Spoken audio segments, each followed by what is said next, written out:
Did you know that Mark Oliver Everett is not only the Eels frontman, he's also the son of acclaimed physicist Hugh Everett III?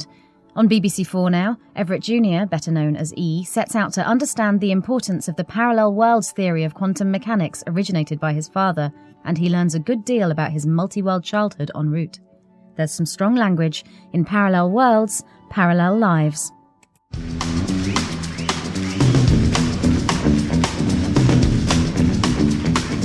22 miles of hard road, 33 years of tough luck, 44 skulls buried in the ground, crawled out through the mud, oh yeah. That's my train, and I gotta go on to the next fantastic voyage into my father's brain. Have you seen my dad's brain around here?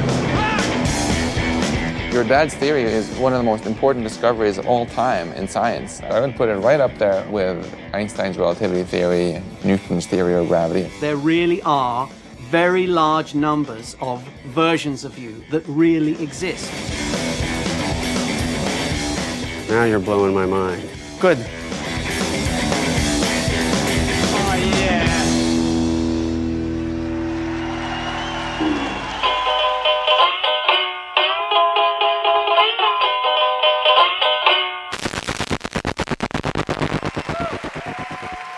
Hello.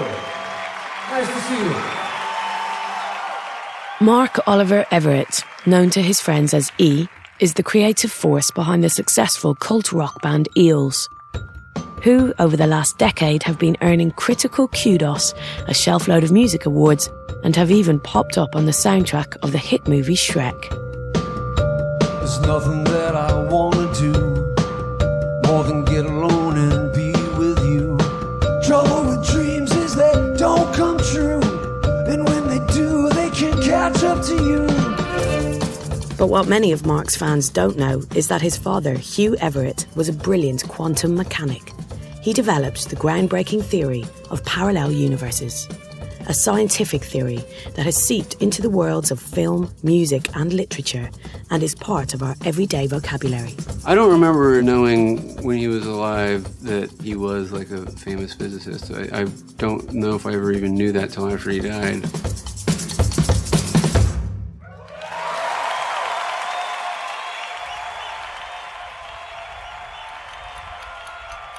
Dad?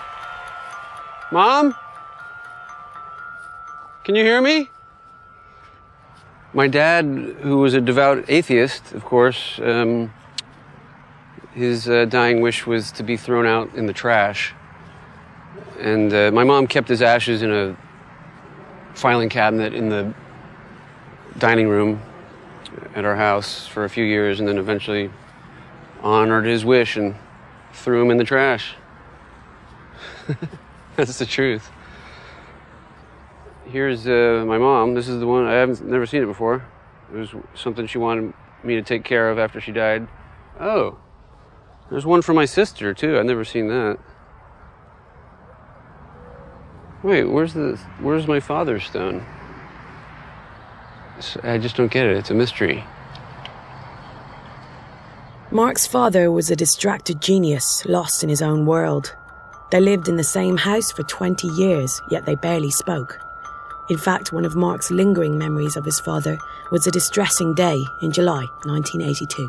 It was the weirdest thing because I walked in their bedroom and there he was, laying there like sideways on the bed, fully clothed with his tie on like he always had on.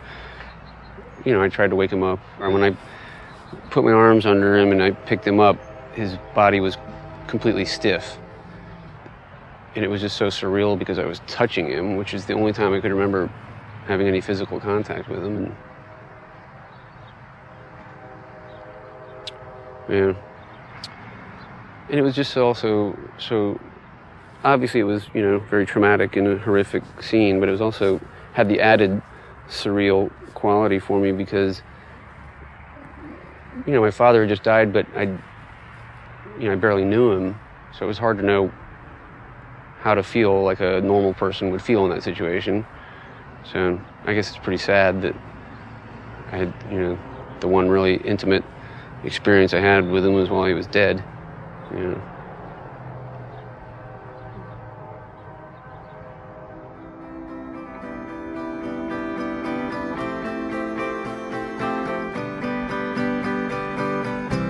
I don't leave the house much. I don't like being around people. It's better for me to stay home. Some might think it means I hate people, but that's not quite right.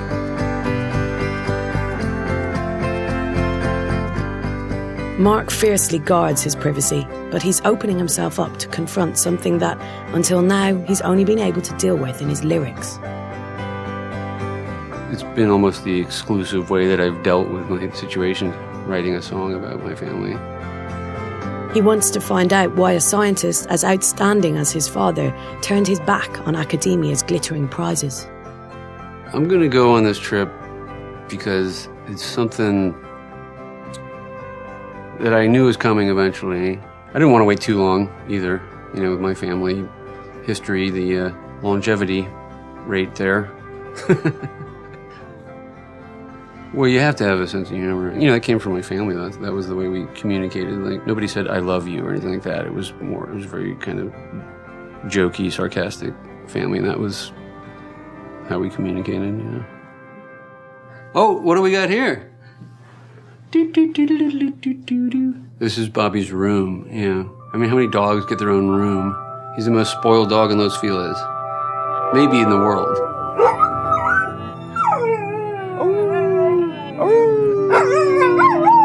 Understanding how his father came up with the concept of parallel universes is going to be tricky, because science was never Mark's strong point. I only have a very, very vague understanding of my father's theory. It gets up to a certain point and it becomes like impenetrable, and then it gets into the scientist language, which is like, it's like a different alphabet they're using practically. Hugh Everett's theory was so original that it set him on a collision course with the most brilliant minds of the physics world. According to Mark's father, with every choice and decision we make, with every event in our life that could happen in more ways than one, universes branch off in different directions. Every time we make a decision, we divide into two different versions of ourselves. This is how parallel universes are born. Applying the theory to Mark, he splits in two at the very moment he decides to go on his trip. In another parallel universe, a version of himself stays at home in LA. While in this universe, Mark sets off.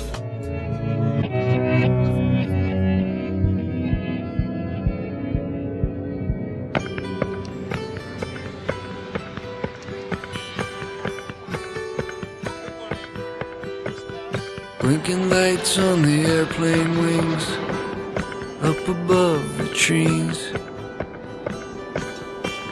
Mark's father, Hugh Everett III, was born in 1930 on the east coast of America, the only child of a strict military family. But while other kids were busying themselves with marbles and skipping ropes, 12-year-old Hugh was penning fan letters to his idol, Albert Einstein. Set me on the ground once more again.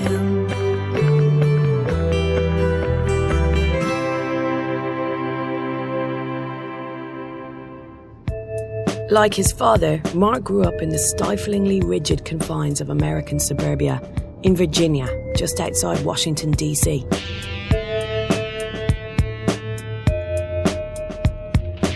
Still living in the area is Dawn Reisler, physicist, work colleague, and friend of his father's. Mark can only just remember Dawn from childhood and wants to ask him what his estranged father was really like.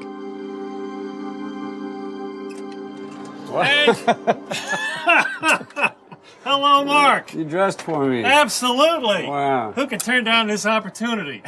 I mean, how often does a rock star come to my great house? to see you. Hey, it's delightful to see you. My goodness. How long's it been? 25 years? 25 years. Wow. You are now so old that you were the age I was when you last saw me.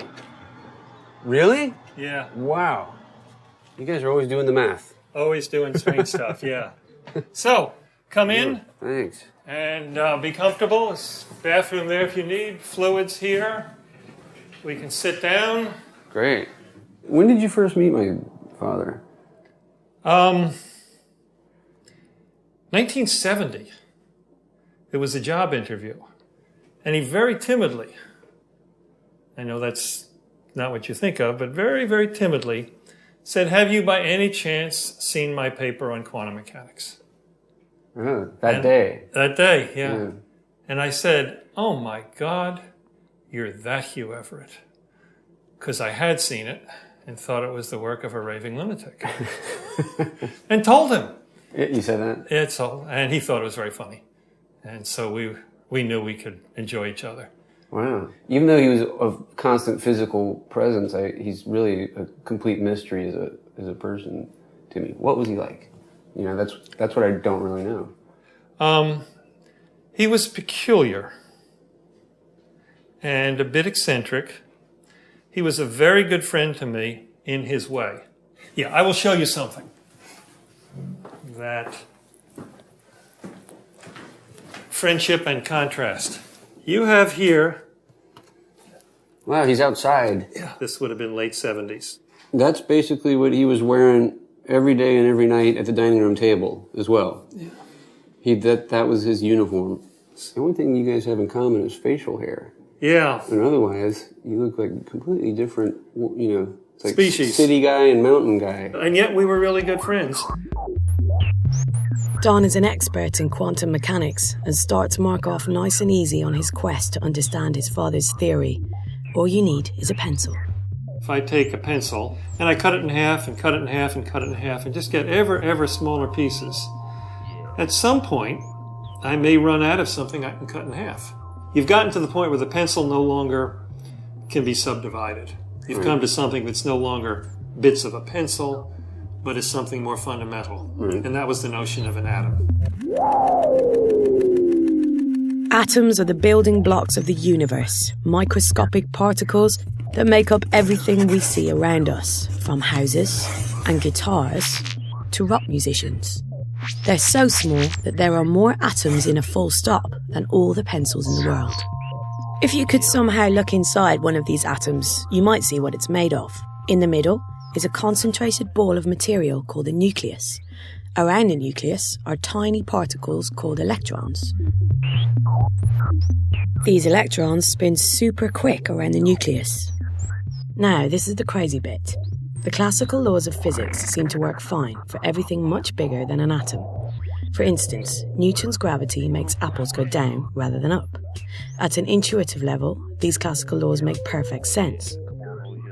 But the classical laws all break down when it comes to really tiny stuff like atoms. The electrons don't fly around the nucleus in nice regular orbits like planets around the sun, but instead they are smeared out around the nucleus, taking on a cloud-like form. What's that flaming ball in the sky? And even weirder still, they are everywhere at once. Welcome to the quantum world. What do you think about this? You know, my father, clearly on the top of his game with the mathematics and whatnot, and the farthest I got was I flunked out of the easiest 9th grade algebra class. I just couldn't grasp it. Right. I just didn't inherit that gene. Yeah. I thought a lot about that. About how stupid I was in math? I think I'd have phrased it differently. Did maybe my father spoke of it? No. I mean, a disappointment I was? No, I think if your father had had the emotional vocabulary, he'd have been very, very pleased with what you did with your music.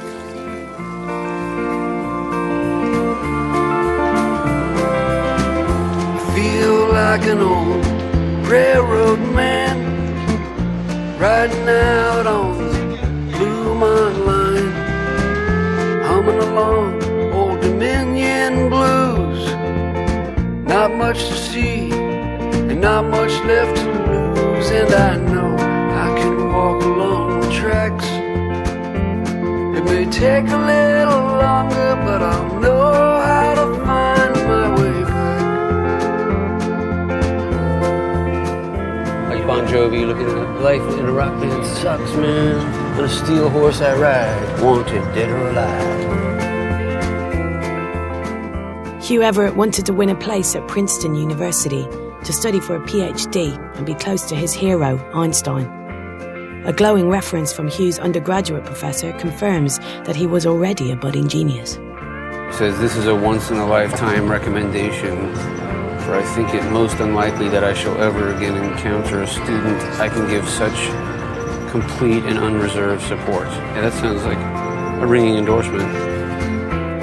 Hugh arrived at Princeton in 1953 at the age of 22. After a year studying maths, he was persuaded to switch to the far more glamorous quantum mechanics. The man who was the catalyst was Professor John Wheeler, his new mentor. Wheeler was keen on a particular experiment.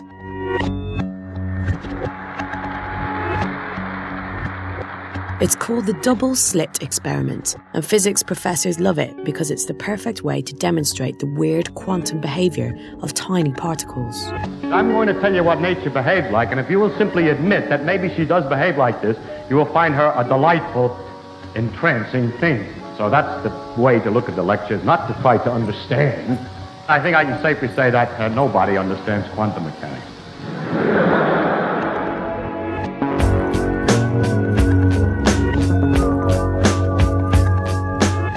Mark is going to be shown the double slit experiment by Yi Ma, a technician at Princeton's physics department. You want to see this experiment? Yeah, lay it on me. Okay. See if you can make me understand quantum physics. It's a challenge, but I accept it. Okay. What we have here is a black box, but inside it's rather simple. Here's a laser. Is this laser going to blow my eyes out or anything? No.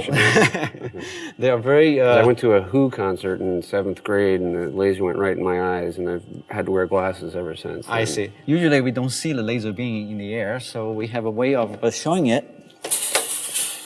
You see that? Whoa, there it is. There are many, many little particles we call photons. What's a photon? Photon is just it's a good question. You don't know what a photon is, do you? I didn't prepare for this question. Yes, this is a hard question. When we say photons, we always give this mass and the unit and size of it, because there's no common language you can use to describe it.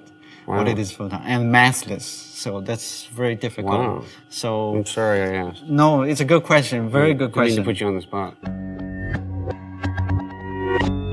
To oversimplify enormously, photons are tiny particles of light. Electrons and photons behave similarly, and both obey quantum laws. But because we can actually see photons as light, they're ideal for this experiment. From the laser apparatus, single photons fire off one at a time. The individual particles then arrive at a plastic barrier with 2 narrow slits. On the other side is a sensitive TV camera to film where the photons end up. And so the photons will hit the film. What do you expect?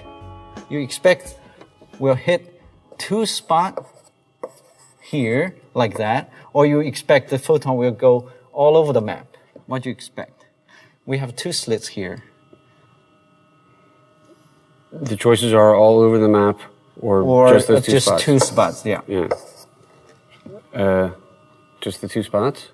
Exactly. Mark is using his common sense.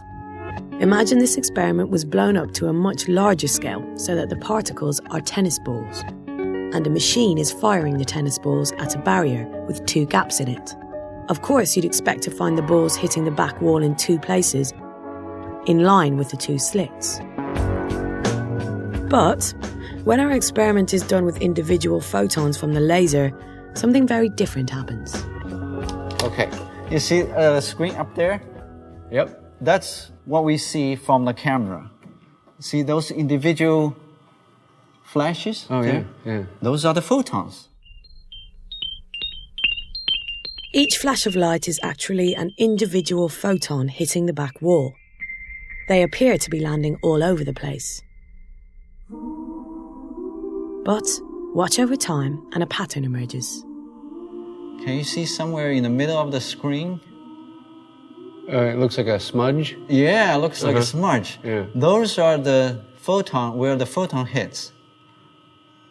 But it's not 2, as we would expect. Is that weird? Yeah, so why is that? That's right, why is that? Instead of the two vertical bands that you'd expect, a series of vertical smudges appear. To make sense of this pattern, you need to look at it from the perspective of a single photon. This photon is landing in a place on the back wall that would be physically impossible if it were travelling straight through just one of the slits. So, the only explanation is that the particle has gone through both slits simultaneously. By the time it reaches the back wall, it has come together again as one photon. Multiply this single photon 1,000-fold, and you have the distinctive pattern that Mark saw. Think about it. A photon arrives at the slits in a hell of a quantum state and travels through both.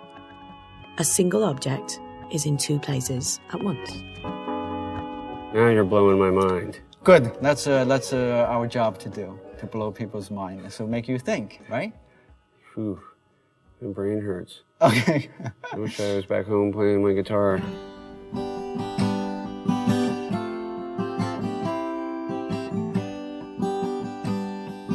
And it's not just photons that behave like this.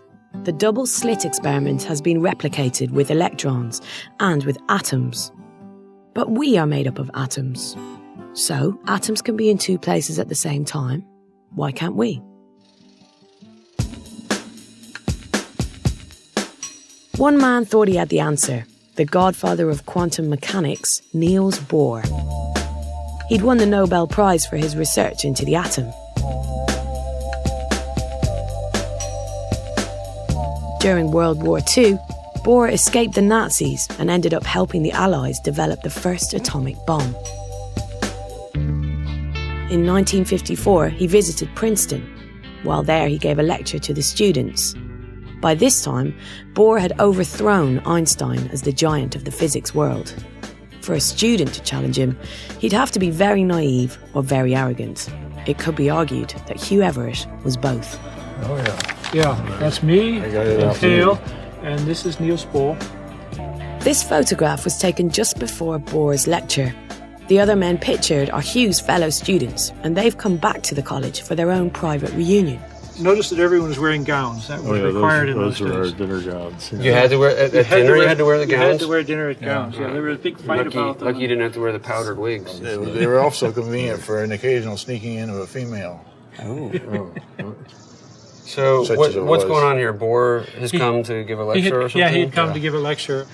So this is where talks would be given. This would be the place where Bohr would have given his talk that evening that we had the photograph from. Yeah, I was sitting over in, I think, a soft seat here. And Bohr was sitting about here with a group of all the important physicists sitting around, plus Hale, I think, with their ears going like this. And I was just snoring over in the corner. Yeah, but he was known to just talk very slowly and mumble and never quite finishes his sentences because he was thinking so deeply about getting everything right. If Hugh's old pal Harvey had managed to stay awake, he may have learnt the world according to Bohr. Bohr proposed that everything be divided into two categories. Big stuff, like tennis balls, apples falling off trees, obeys the classical laws of physics. However, small stuff, about the size of atoms, obeys the crazy laws of quantum mechanics. Bohr didn't stop there. He described what happens when you look at something very tiny. At that exact moment, the particle stops behaving so weirdly. Instead of being in multiple quantum states, once observed, it's in just one state. It's now a nice, well-behaved little particle. The whole shebang was called the Copenhagen interpretation, and thanks to Bohr, became the established view. Oh, by the way, Copenhagen was Bohr's hometown. But the young and ambitious Hugh thought it was all most unlikely. How can just by looking at something affect the very behaviour of a physical object? Hugh was convinced that Bohr had it wrong, and so he decided to start on his own radical theory, helped on most evenings by a sherry or five. Harvey? Yes, please. For a while, we had fairly regular sherry meetings before dinner. Very cheap sherry. Toast to Hugh. Hugh, yeah. Great having a chance to. What are your memories of my father as a person back then? he surprised me from the time I met him until I got to know him that he was as brilliant as he was. It didn't come across until you got close to him. You think he was the smartest guy? Well, he was smart in a very broad way. Do you think he thought he was the smartest guy? Well, I think he did, but he didn't broadcast it. Yeah. He didn't push it too much. No, he certainly didn't around our house. I was not aware that he was like a genius physicist. I don't think ever, until like after he died. That's interesting. Yeah. Which room was my dad's? Oh, it's the room up there with the open window. Wow, that's like the penthouse. Did they put the smartest guys up at the top? Is that how it works? Or? Yeah, probably. Is that the room where he wrote his theory? Or, yeah, it must have been. Oh, that's pretty exciting. Yeah. So what year would this have been when you lived here? 53. 1953. That's right, yeah, 53 to 54. Let's go into my father's bedroom. So if you lay in the bed in this room, it's said that you'll come up with crazy theories. This is exciting. Like in the music world, it should be like going to Abbey Road Studios or something. Yeah. Right.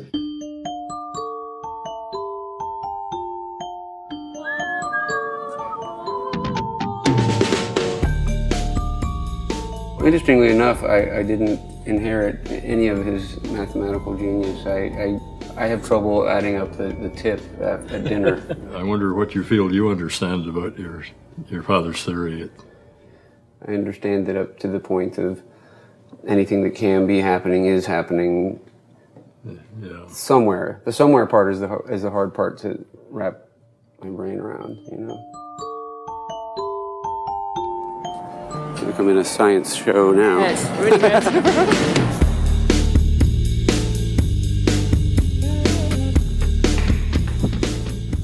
A meeting with Max Tegmark, top physicist and Hugh devotee, is set to bend Mark's brain further out of shape. It's a real honor to get to meet you, because your dad has just been such an inspiration to me. Oh. When I was a grad student in Berkeley, I found in this old bookstore a copy of this 137-page paper that your dad wrote, and it was like, wow. It suddenly all made sense. And since then, I've spent many years working on your dad's theory and various implications of it. And it's just so cool for me to actually get to meet you here and to even have a chance to help you understand. Mark's father wasn't the only one who found Bohr's theory difficult to swallow. So did the physicist Erwin Schrödinger. As Schrödinger himself pointed out in a famous article, that there's something really weird about this idea of dividing the world into two parts. Because, you know, you are made out of atoms.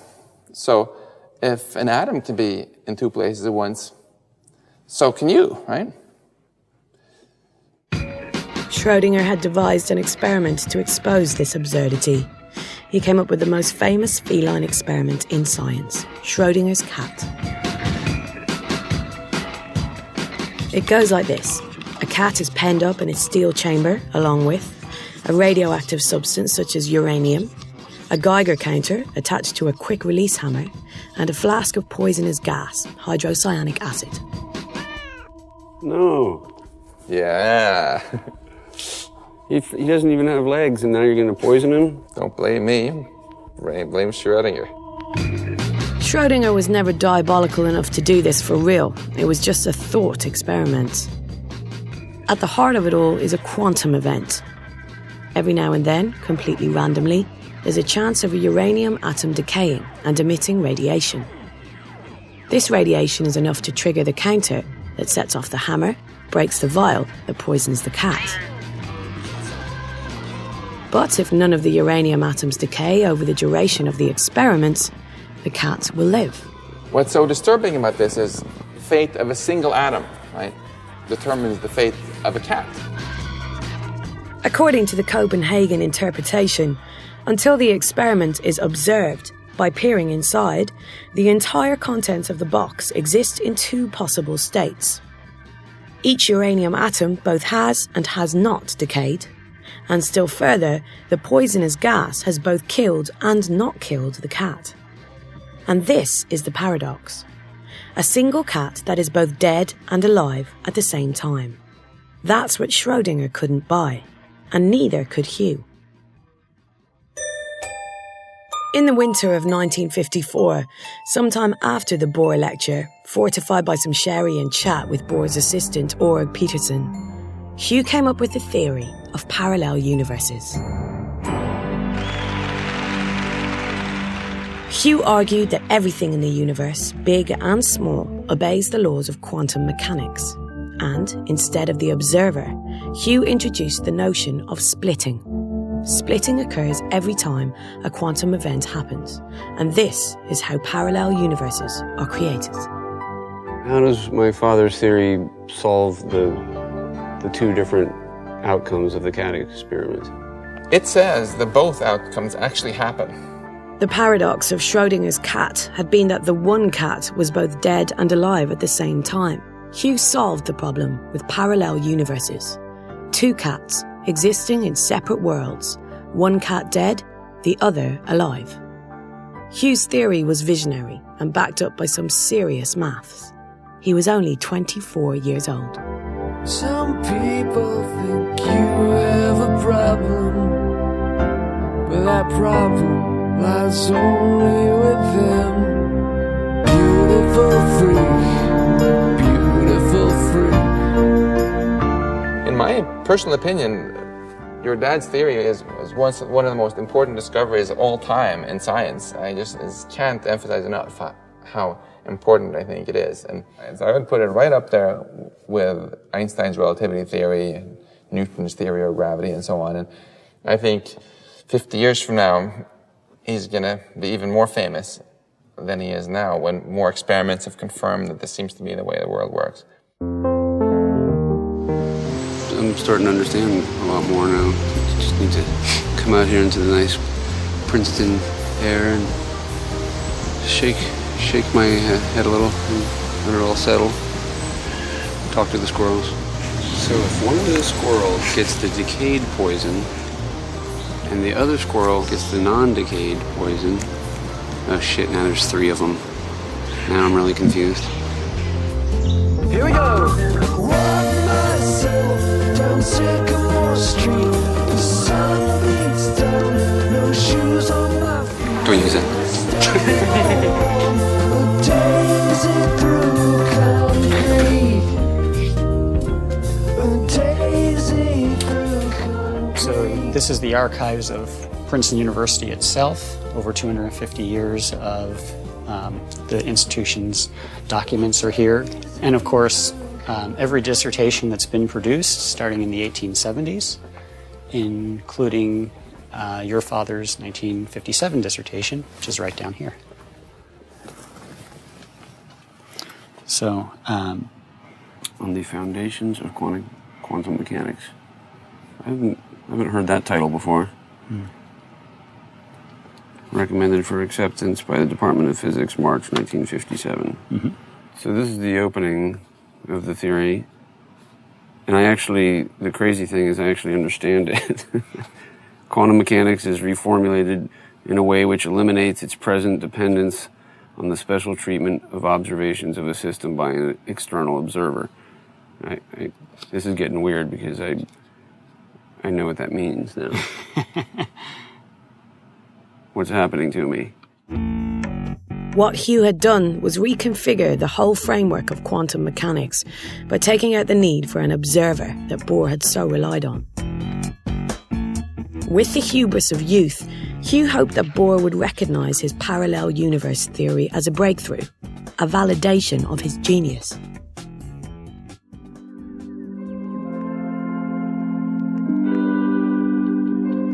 In the spring of 1959, Hugh Everett travelled with his wife Nancy and young daughter Liz to Copenhagen. Hugh's mentor, John Wheeler, had arranged a meeting between his students and Bohr. Wheeler was worried and had already made Hugh shorten his research paper and tone his language down so as not to antagonise the Grand Master. Even so, the stage was set for a showdown. This is just a picture of the view from across the street of the Bohr Institute, as it was when your father was there talking with Bohr. Oh, so that's where it happened. That's where it happened, yeah. This There's a picture of the two of us, which we believe your father took. Oh, yeah? Yeah. That's a nice shot. Yeah. Yeah. Mark is seeing Hugh's old college pal, Charlie Misner, again. They last met at the grad college reunion. Charlie and his wife, Susanna, were also in Copenhagen in 1959. Charlie was witness at the make-or-break meeting with Bohr. We should have Danish, though. We talk about Are they real Denmark, Danish, though, here? What happened when my father presented his theory to Bohr? Well, Bohr was deeply involved for decades with a view of quantum mechanics that he had developed and was essentially totally accepted throughout the world of thousands of physicists doing it every day. And to expect that on the basis of a 1-hour talk by a kid, he was going to totally change his viewpoint would be unrealistic.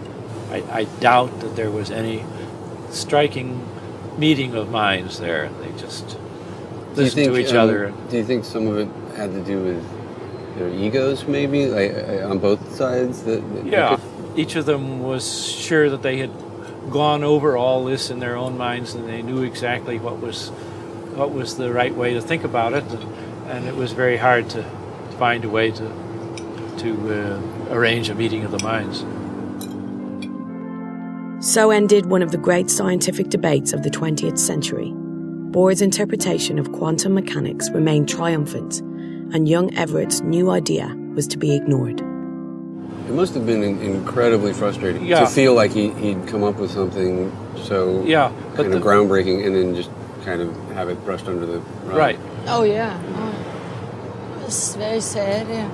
He was always joking when we were around, but I sensed the joking was like the clown jokes. There's the tears of a clown? Yeah. That's certainly possible.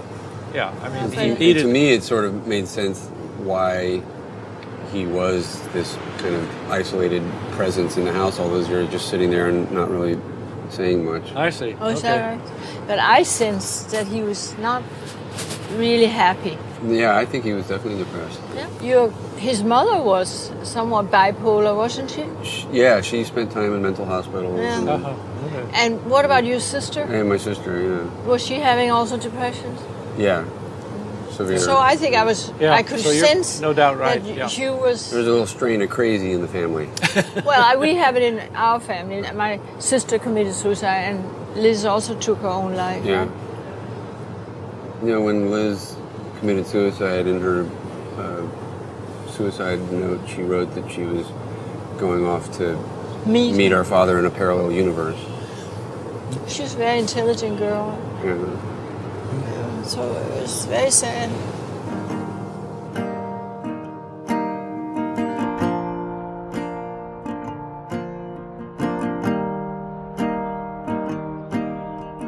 Depression ran in Hugh's family, and the rejection of his theory must have been a humiliating blow for him.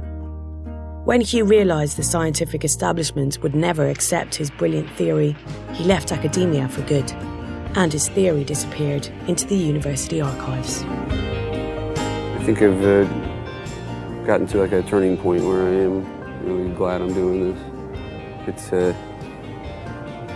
It's getting interesting now.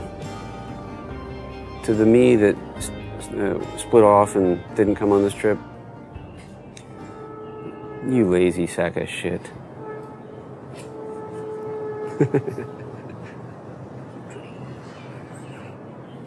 Because, I mean, I really feel sort of propelled by the sadness of the tragedy of my father not getting the recognition he deserved because he was just too far ahead of his time, maybe too smart too soon. You know, being too smart too soon, he didn't really get a chance to pursue more, I think, because he just felt like, well, what's the fucking point if no one's going to listen to me? You know? I'm getting more comfortable with who my father is. The more I'm learning about him and the more I feel like I'm getting to know him, the more I like him. You know, I know he seems like a good guy to me overall. He had his problems, obviously. Tried pretty hard and in his own weird way. He's already done more than I've done in terms of being a father. So, you know, got to give him that much. He let me play drums in the house. That's my train now. I got to go on to the next fantastic voyage into my father's brain. Gotta go.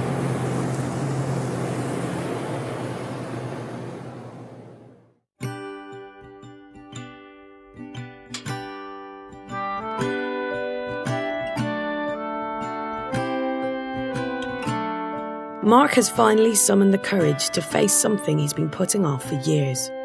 My father died when I was 19. My sister died several years later, and my mom died soon after she did. And at that point, I had to go out and clean out the family house.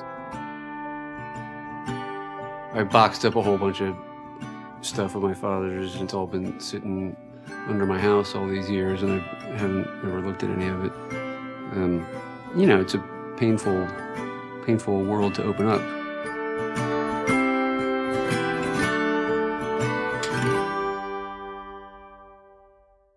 So how long have these boxes been here?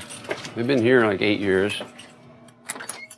For Hugh Everett's biographer, Peter Byrne, this is an eagerly anticipated scientific goldmine, but could also provide Mark with some new clues about his father.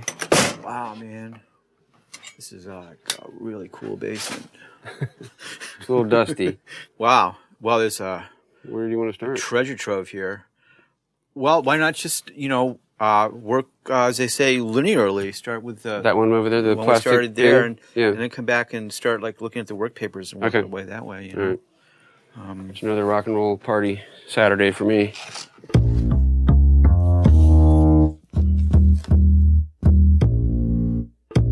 This is footnotes to a quantum mechanics paper. This is the kind of stuff I would always see him writing at the dining room table. It would look like this stuff, which looks like another language to me. Yeah, that's linear algebra. It's, quantum mechanics is the language that they use for it. That's a really good photo, man.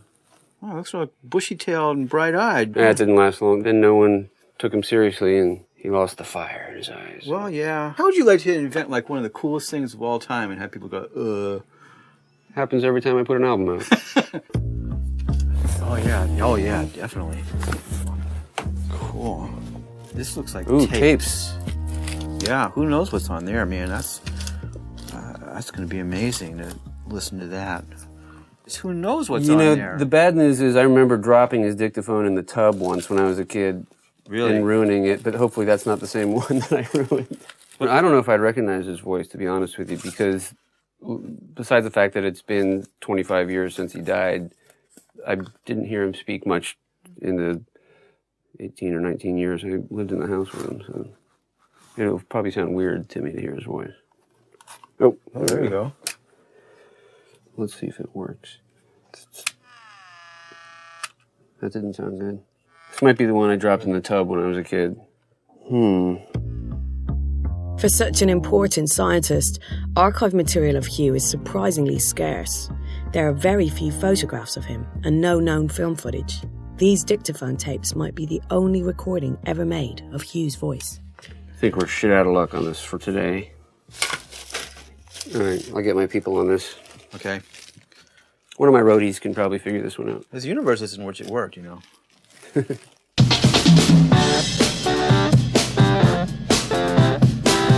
man, what? Dig this. Well, I went walking out yesterday. A man was carrying a sign that says the world is gonna end tomorrow. Everybody got a nickel I can borrow. This rotten world's gonna chew you up. After the Bohr debacle in the late 1950s, Hugh was disillusioned with the academic world. What was a genius quantum mechanic going to do? Well, it was also the height of the Cold War, and the American military was on a recruiting drive for bright young things. Hugh signed up. Hey man. We're going to the Pentagon, which I, again, never saw myself going to in my lifetime. I don't think I've ever been there. I don't think Dad ever took me there for Daddy-son work day. All I remember was that we had a teletype in the basement directly connected to the Pentagon that was always spitting out all these important messages about the world's about to blow up. Please wake up. This round world gives you what you lack. Let's rock. At the Weapons System Evaluation Group, Hugh could avoid the draft and earn a top salary. He joined some of the brightest minds in the country in military research. This round world don't wanna chew you up, swallow you whole and then spit you back out. How the hell did I get clearance? Amazing. I'm standing here where, like, generals make speeches. What kind of kooky world is this? It also makes you ask, how good is the security? If they let me in here, you know? Because I'm loco.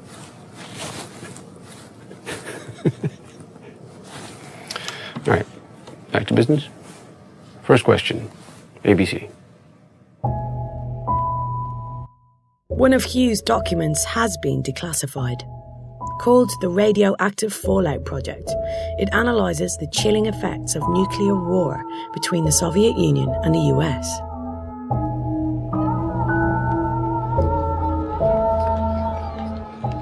Hi, George. Oh, hi. Hi, long time no see.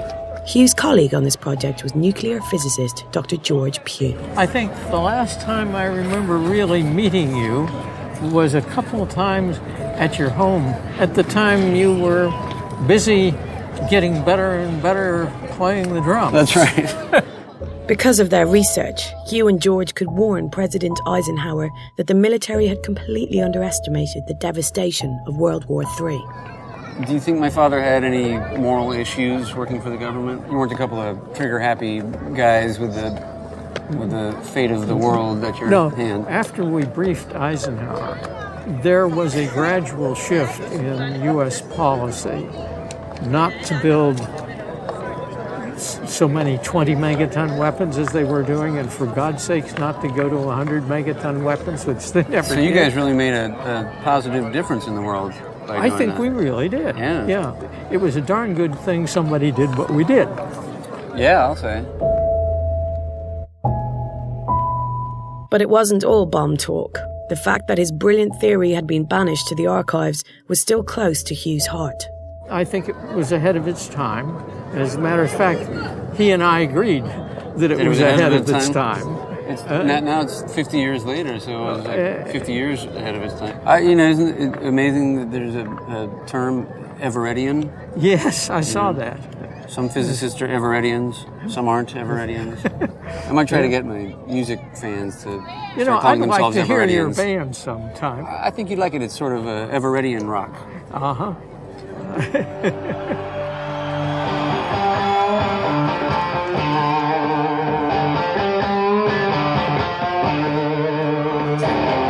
Life ain't pretty for a dog-faced boy. Life ain't pretty for a dog-faced boy. Mom won't shave me, Jesus can't save me, dog-faced boy. Hugh left the Pentagon in 1964, taking with him $1 million worth of government contracts. He became the president of a private company which pioneered computerized nuclear war games that would be used by the military for decades to come. His business grew, and then something unexpected occurred.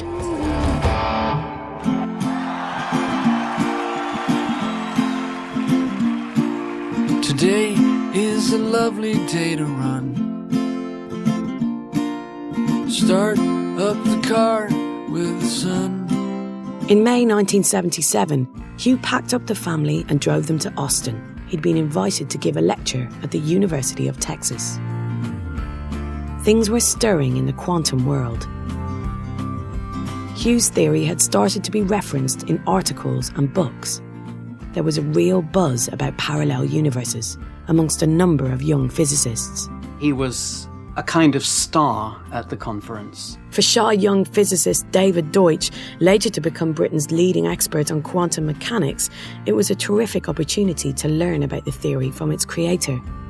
He was deferred to almost, like a star. For instance, I seem to remember that he was smoking and no one else was allowed to smoke. Hugh Everett had finally received the recognition he'd always craved. He certainly seemed to be enjoying the conference. He seemed to be firing on all 6 or 8 or however many it was cylinders, and was impressing everybody with the sharpness of his arguments. It was the beginning of a role for the theory of parallel universes, and soon it was seeping ever more into popular culture. Books, television and films all embraced the concept as a staple plot device. Now they had some genuine science to go with their fiction. But Hugh Everett would see little of this. 5 years after the Texas conference in 1982, Hugh died of a heart attack, exacerbated by his smoking and hard drinking. He was only 51 years old. He had worked on his theory for just 3 years. The rest of his life had been spent working for the military and in business. Those little tapes that we found in my basement that were on a strange antique format that we couldn't play. I have my team of experts transfer them. A little bit nervous, yeah. I just don't know what to expect here. Well, let's see what we got.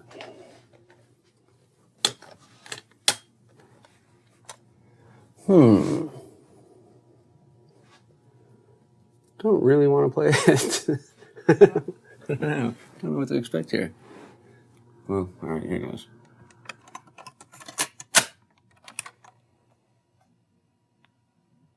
Male voices. This should be interesting. Testing, 1, 2, 3, 4, 5. Testing, testing, testing. Well, it's been a great evening. Why don't you lead on after your drink by telling us how you got started with weird quantum mechanics? Well, it was because of you and Ola Peterson one night at the graduate college after a slosh or two of sherry, if you might recall. Wow. Okay, that is my father's voice. I recognize it there. Wow, he's talking about like that picture we saw. Oh, we're starting to say some ridiculous things about the implications of quantum mechanics. And I was having a little fun joshing you and telling you some of the outrageous implications of what you said. And as we had a little more sherry and got a little farther into the conversation. Oh, okay. Yes, I got my dad excited. It's weird hearing him be so talkative too, because I rarely ever heard him talk that much. He still feels that way a little bit.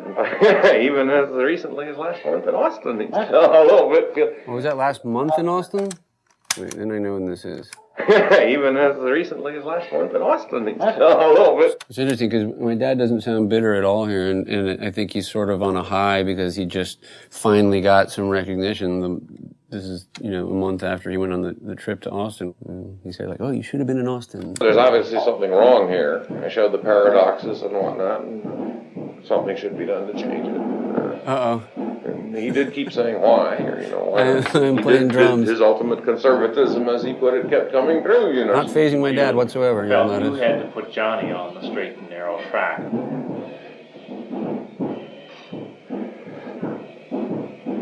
End of this tape. So weird. It's weird because it's like the sounds of my house, there, and yeah, it's hard because I would, as much as I hate to look back on it all and everything, I'd also love to be able to be back there just for one night, maybe,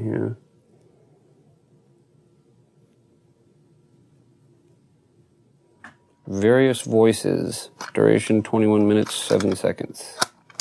Sounds like a hit to me.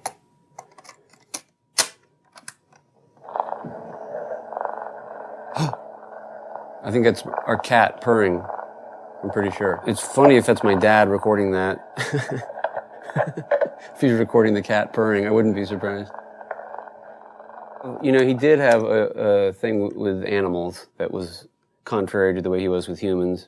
Which I also have too, it turns out, as you may have noticed. I thought I heard a duck. We didn't have a duck. Hello there, my name is Mark Everett, and I am very great.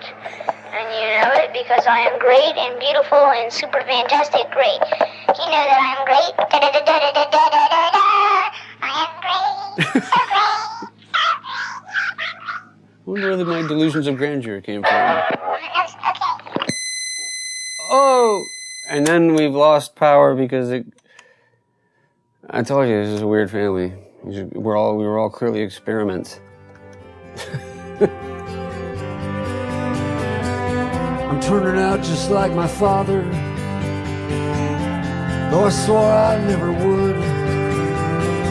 Now I can say that I have love for him.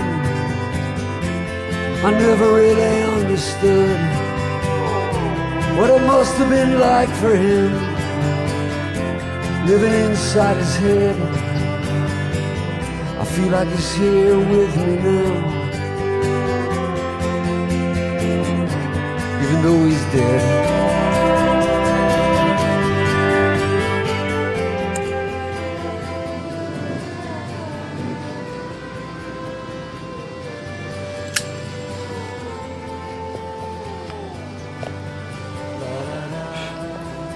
I feel like I know my father a lot better, you know. I feel a lot more connected to him. I understand more like the whole timeline of events, and when he was dreaming these things up, when he actually did it, and you know, just talking to all these people that knew him, and it's interesting. It feels like he's around now, you know, more than I've ever felt.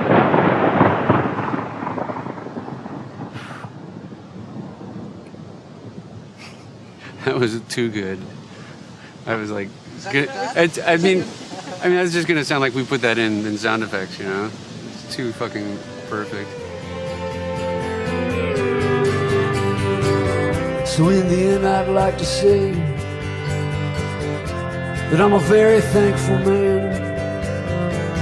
I had some regrets, but if I had to do it all again, well, it's something I'd like to do. I'm not a physics genius. I can't even open an umbrella. You know, for years I haven't opened up any of the boxes under my house with my dad's stuff and everything, and I've known it was coming eventually, or I was going to have to, because of the mounting interest in him. But now that I'm doing it, I'm really glad I'm doing it. It feels good, and it's such a genuinely unique experience to go through. However, I still have a little bit of trepidation about the rest of my life having to be like the ambassador from the planet Everett, you know.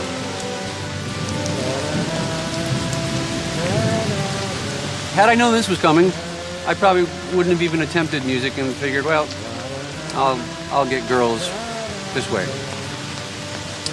Then again, the physics guys, not really the same as rock stars, are they? They are, though, in their world, though, you know. Like, my dad is a rock star of the physics world, for sure.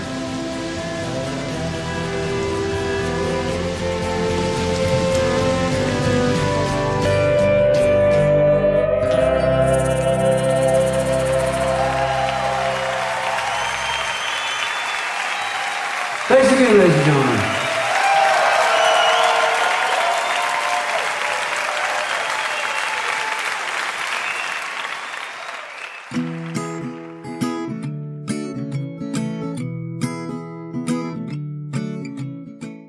And BBC4 is proud to be showing coverage of the Grierson Awards for Documentary on Wednesday at 9, celebrating the best in factual filmmaking. Next tonight, Stephen Polyakov's elegant drama, Capturing Mary. Birds